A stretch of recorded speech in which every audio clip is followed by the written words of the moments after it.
Hello everyone. Video शुरू करने से पहले एक अच्छा विचार सुन लेते हैं। बिना अपना आपा और आत्मविश्वास खोए कुछ भी सुन सकने की योग्यता ही शिक्षा है। Education is the ability to listen to almost anything without losing your temper और योर सेल्फ कॉन्फिडेंस। जी हाँ दोस्तों, कि बिना अपना आपा खोए और आत्मविश्वास खोए कुछ भी सुन सकने की योग्यता को ही हम शिक्षा कहला सकते हैं। इसलिए दोस्तों ये क्लास होगी, टीजीटी कमीशन स्पेशल क्लास होगी आपके लिए। मैं आई होप आपको ये क्लास बढ़िया लगी होगी। चैनल को सब्सक्राइब करें और लाइक का बटन भी प्रेस करें, जिससे आपको मुझे पता लगे कि आपको ये वीडियो पसंद आई है। दोस्तों शुरू करते हैं वीडियो को। दोस्तों नोट्स के रिगार्डिंग भी आप मुझे व्हाट्सएप कर सकते हैं, नीचे व्हाट्सएप ग्रुप भी होगा। फर्स्ट क्वेश्चन है, the chief election commission hold office until they attain the age of. मुख्य चुनाव आयुक्त कितनी आयु तक पद ग्रहण कर सकता है? वो है 20 का होगा आंसर, 65 ईयर तक। जो भारत का मुख्य चुनाव आयुक्त होता है 6 साल या जब तक वो 65 वर्ष की आयु प्राप्त नहीं कर लेता, वो किसी भी समय इस्तीफा दे सकता है या कार्यकाल समाप्त होने से पहले भी हटाया जा सकता है। जो भारत का मुख्य चुनाव आयुक्त होता है, मतलब कि द इलेक्शन कमिश्नर होता है, जो वो या तो 6 साल का उसका कार्यकाल होता है या 65 वर्ष की आयु तक वो अपना कार्यकाल रख सकता है, या किसी भी कारण उसका इस्तीफा दिया जा सकता है अपने कार्यकाल में। ठीक है। दूसरा क्वेश्चन है, राज्य विधानमंडल के सदस्यों की योग्यता। ये पॉलिटी के क्वेश्चन होंगे, हिस्ट्री के लेके आऊंगा और ज्योग्राफी के।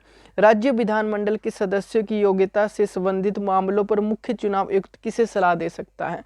वो होगा दोस्तों 20 का होगा, राज्यपाल को सलाह दे सकता है। जो मुख्य चुनाव आयुक्त राज्य विधायिका के सदस्यों की योग्यता से संबंधित, जो भी the chief election commissioner can advise the governor on matter relating to the disqualification of the member of the state legislature. मतलब कि जो भी मुख्य चुनाव आयुक्त होता है राज्य विधायिका के सदस्यों की अयोग्यता से संबंधित मामलों पर राज्यपाल को सलाह दे सकते हैं। दोस्तों जैसे आपको नोट्स चाहिए होंगे टीजीटी आर्ट्स के रिगार्डिंग, तो आप मुझे व्हाट्सएप कर सकते हैं। ये मेरा 75800, सॉरी दोस्तों ये गलत है नंबर। दोस्तों ये 9 नंबर है, एक नंबर गलत है। जो मेरा नंबर है वो है, ये लिख लीजिए 7580030176। ठीक है, 75830176 मेरा नंबर है, आप मुझे व्हाट्सएप कर सकते हैं। नेक्स्ट क्वेश्चन देखते हैं। ये नंबर गलत है, 9 नंबर का है। ठीक है, ये नंबर गलत है। आगे चलता हूँ। राष्ट्रीय या राज्य दलों की स्थिति किसके द्वारा प्रदान की जाती है? द स्टेटस ऑफ नेशनल और state parties are provided to the political party by. जो राजनीतिक दलों को राष्ट्रीय या राज्य दलों की स्थिति किसके द्वारा ये इससे पता चलता है ये जो दल है ये एक राज्य में वर्क कर रहा है या पूरे भारतवर्ष में वर्क कर रहा है, उसी तरह से इनको स्टेटस प्रोवाइड किया जाता है। वो है इलेक्शन कमीशन के द्वारा ही ये स्टेटस प्रोवाइड किया जाता है। किसके द्वारा? इलेक्शन कमीशन के द्वारा। जो पंजीकृत राजनीतिक दल है समय समय पर चुनाव चिन्ह, आरक्षण और आवंटन आदेश 1968 में आयोग द्वारा निर्धारित शर्तों की आपूर्ति के लिए राज्य पार्टी या राष्ट्रीय पार्टी के रूप में समय समय पर मान्यता प्राप्त कर सकते हैं। ठीक है, ये भी याद रखना है। भारतीय संविधान के किस भाग में यूपीएससी से संबंधित प्रावधान है? Which part of Indian constitution contain provision regarding the UPSC? वो है ए, मतलब पार्ट 14 में है। ठीक है, जो संविधान के भाग 14 में अनुच्छेद 315 से लेकर 323 में यूपीएससी की सदस्यों की नियुक्ति और हटाने के बारे में प्रावधान है। भाग 14 अनुच्छेद 315 से 323 तक, ये भी याद रखना है। आगे चलते हैं। यूपीएससी के जो अध्यक्ष होते हैं और अन्य सदस्यों की नियुक्ति किसके द्वारा की जाती है? वो है प्रेसिडेंट ऑफ इंडिया के द्वारा की जाती है। जो भी यूपीएससी के सदस्य होते हैं उनकी जो नियुक्ति की जाती है वो प्रेसिडेंट ऑफ इंडिया के द्वारा की जाती है, राष्ट्रपति के द्वारा की जाती है। The UPSC consists of A chairman and other member appointed by the president of India. आगे चलते हैं। निम्नलिखित में से कौन सी सरकारी संस्था अखिल भारतीय सेवाएं, केंद्रीय सेवाएं और केंद्र शासित प्रदेशों की सार्वजनिक सेवाओं के लिए नियुक्तियों के लिए परीक्षा आयोजित करता है? वो है बी, वो है यूनियन पब्लिक सर्विस कमीशन, संघ लोक सेवा आयुक्त करता है। ठीक है, जो यूपीएससी होता है अखिल भारतीय सेवाएं, केंद्रीय सेवाएं और केंद्र शासित प्रदेशों की सार्वजनिक सेवाओं के लिए नियुक्तियों के लिए परीक्षा आयोजित करता है, ठीक है। सेंटर की परीक्षाएं भी हो सकती हैं, और जो ऑल इंडिया सर्विस होती है और centre service and public service की जो होती हैं वो ये परीक्षाएं आयोजित करते हैं। भारतीय संविधान के निम्नलिखित में से कौन सा अनुच्छेद सार्वजनिक रोजगार के मामलों में अवसर की समानता में संबंधित है? जो अनुच्छेद जो कौन सा भारतीय संविधान में कौन सा अनुच्छेद है जो रोजगार के मामलों में अवसर की समानता से संबंधित है? मतलब कि जो इक्विटी प्रदान करता है, जो भी पब्लिक एम्प्लॉयमेंट है उसमें इक्विटी प्रदान करता है, वो अनुच्छेद 16 में लिखा गया। किसी को भी हम छोटा बड़ा नहीं समझ सकते हैं। अनुच्छेद 16 में सार्वजनिक रोजगार के मामलों में अवसर की समानता का आश्वासन देता है और राज्य को धर्म, जाति, लिंग, वंश या जन्म स्थान, निवास या किसी भी आधार पर किसी भी प्रकार का भेदभाव नहीं कर सकते हैं। किसमें बताया गया है? वो आर्टिकल 16 में। न्यायपालिका को संविधान का संरक्षण कौन मानता है? What makes the judiciary the guardian of the constitution, ठीक है। न्यायपालिका से संविधान का संरक्षण कौन बनाता है? इसका आंसर होगा दोस्तों डी, न्यायिक समीक्षा, जुडिशिकल रिव्यू, ठीक है। न्यायिक समीक्षाएं होंगे। इसका आर्टिकल 32 में इसका प्रावधान है, ये भी याद रखना है।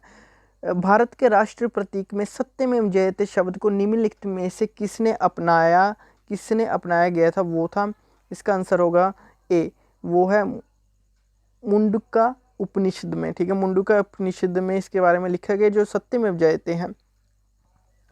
प्राचीन भारतीय धर्म ग्रंथ मुंडका उपनिषद का एक मंत्र है। भारत की स्वतंत्रता को ध्यान में रखते हुए इसे 26 जनवरी 1950 को भारत के राष्ट्रीय आदर्श वाक्य के रूप में अपनाया गया था। मुंडका उपनिषद एक प्राचीन संस्कृत वैदिक पाठ है जो अर्थवेद के अंदर सन्निहित है, ठीक है। अर्थवेद के अंदर इसके बारे में भी लिखा हुआ है। Sorry for that. निम्नलिखित में से क्या हंटर आयोग की सिफारिश थी?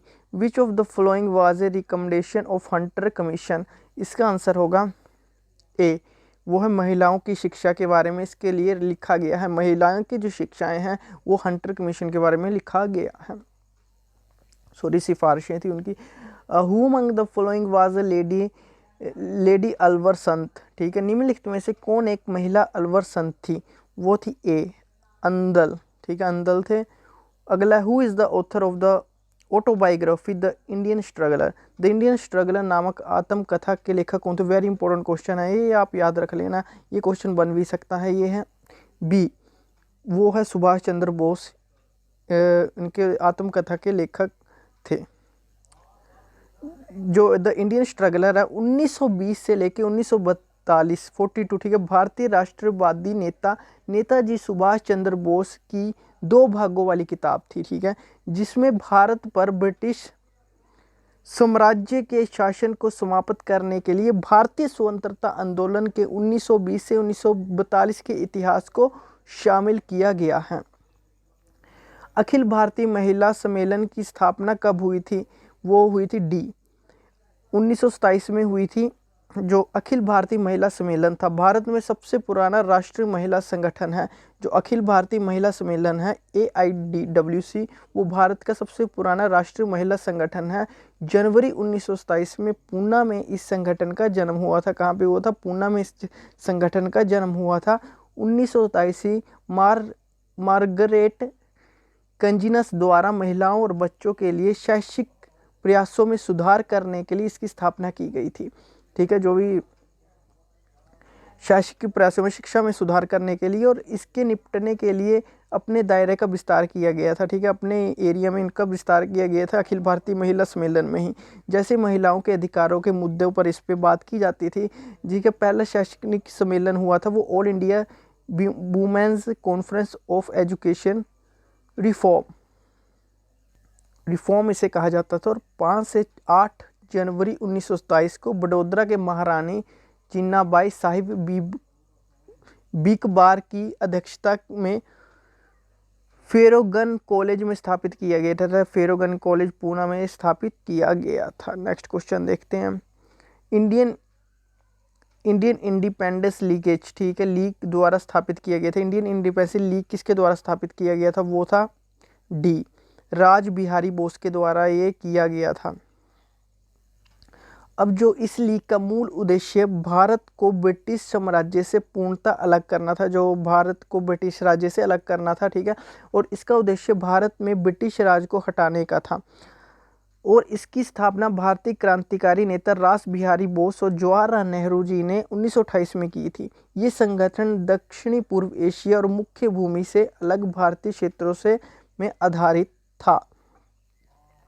दीन ए इलाही नामक राष्ट्रीय धर्म का प्रचार किसके द्वारा किया गया था? दीन ए इलाही जो प्रचार था वो अकबर के द्वारा किया गया था।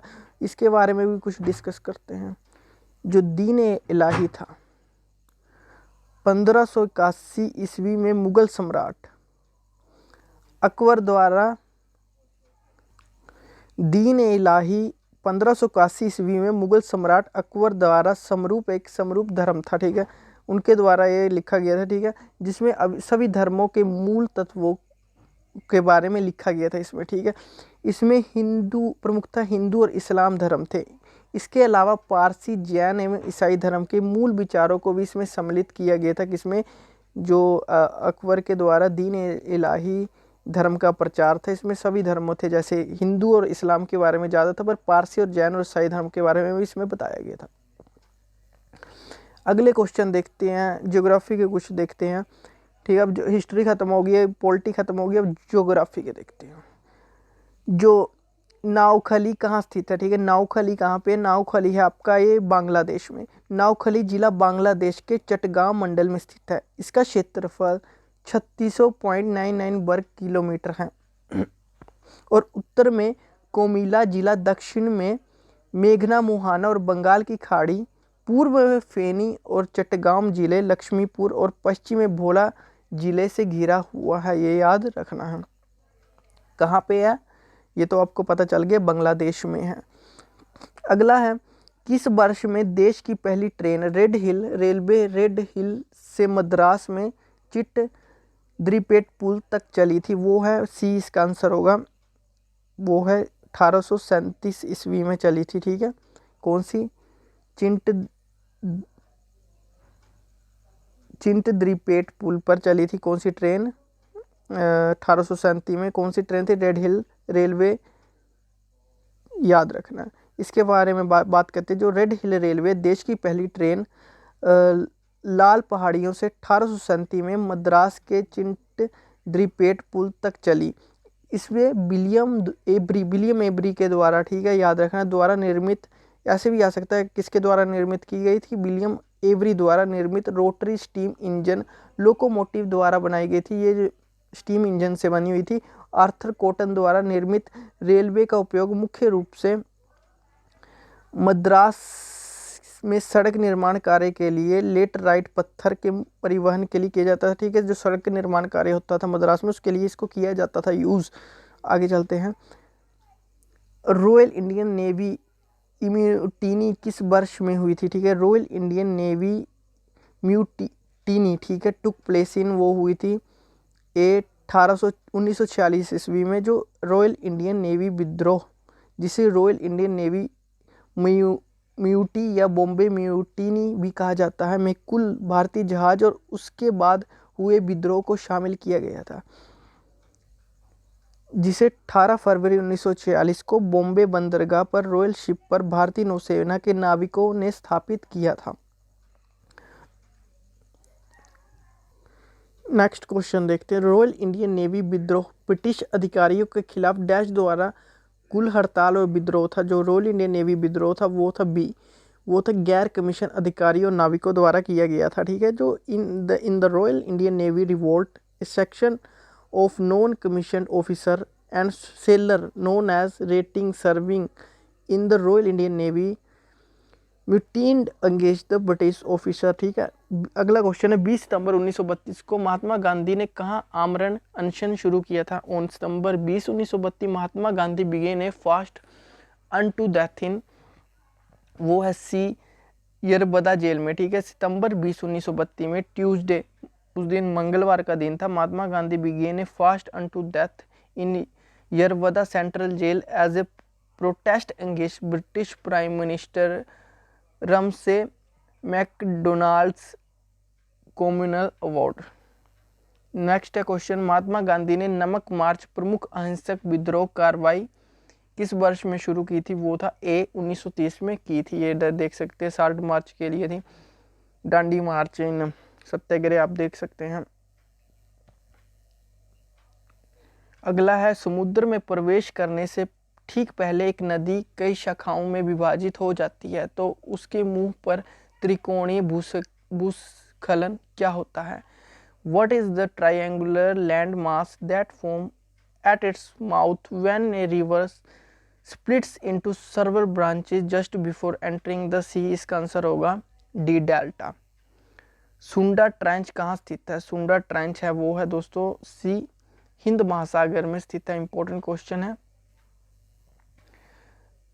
उष्णकटिबंधीय उच्च दबाव क्षेत्रों में भूमध्य रेखा तक बहने वाली हवाओं को क्या नाम दिया गया है? वो है बी, वो है उष्णकटिबंधीय ईस्टरलाइज। उष्णकटिबंधीय ईस्टरलाइज दिया गया है किसे? उष्णकटिबंधीय उच्च दबाव क्षेत्रों में भूमध्य रेखा तक बहने वाली हवाओं को क्या दिया गया? उष्णकटिबंधीय ईस्टरलाइज नाम दिया गया है।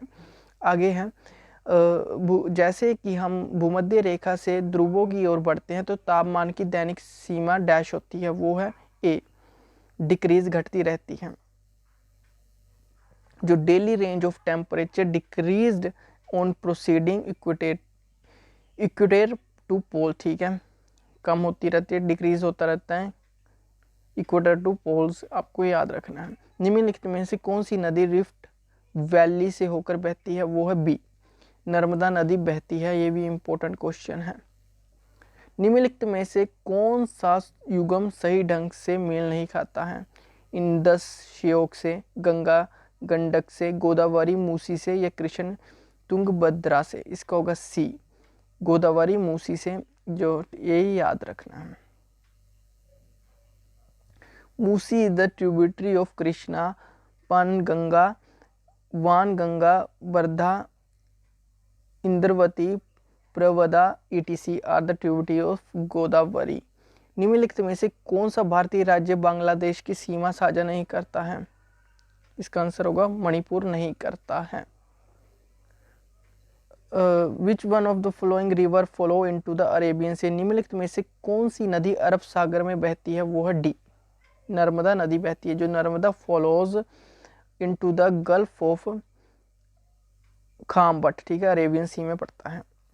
अगला है, भारत के लिए पारिस्थितिक संतुलन बनाए रखने के लिए वन आवरण का प्रतिशत क्या होना चाहिए? वो है सी, 33.3% होना चाहिए। जो national forest policy of 1952 had a target of keeping 33% of land area under the forest in India because the percentage is regarded as a minimum required for maintaining ecological balance in the country. जो 33% तो हमारे पास ऐसा होना चाहिए पूरे भारत में forest area जो environment को बैलेंस कर सके, नहीं तो एनवायरनमेंट बैलेंस नहीं होगा। निम्नलिखित में से कौन सी अनाज फसलों ने भारत में फसल क्षेत्र का सबसे बड़ा हिस्सा रखा है? वो है सी, चावल ने रखा है, ठीक है। भारत का मुख्य खाद्यान्न चावल है। चावल उत्पादन के मामले में देश पूरे विश्व भर में इसका दूसरा स्थान है भारत का, ठीक है। कुल देश के कुल फसली क्षेत्र में लगभग 34% चावल उगाया जाता है। चावल के उत्पादन में देश में समय खाद्य फसल उत्पादन का 42% शामिल था। भारत में चावल पूर्वी और पश्चिमी तटरेखा क्षेत्रों, पूर्वोत्तर भारत और गंगा नदी के जल निकासी बेसिन में उगाया जाता है। भारत में चावल उगाने वाले महत्वपूर्ण राज्य इस प्रकार है: पंजाब, पश्चिम बंगाल और उत्तर प्रदेश में सबसे ज़्यादा चावल होते हैं, ये याद रखना है। प्रायद्वीपीय भारत के क्षेत्रीय मिट्टी का प्रकार है, वो है, इसका आंसर होगा ए, लाल मिट्टी होगा। निम्नलिखित में से कौन सा मानव नदी संघ का सदस्य देश नहीं है? वो है डी, नाइजीरिया नहीं है। और सभी देश लाइबेरिया, सीरिया लियोन और गिनी, ये सभी हैं इनके पार्ट। भारत में कितने राज्यों और केंद्र शासित प्रदेशों के समुद्र तट है? वो है सी, 9 राज्य और 4 केंद्र शासित प्रदेशों के हैं। माउंट कोजिअस्को डैश में उच्चतम बिंदु है, वो है ए, ऑस्ट्रेलिया में। ये पढ़ सकते हैं, इसके बारे में बताया भी गया है। ठीक है, thank you and have a nice day, bye bye friend.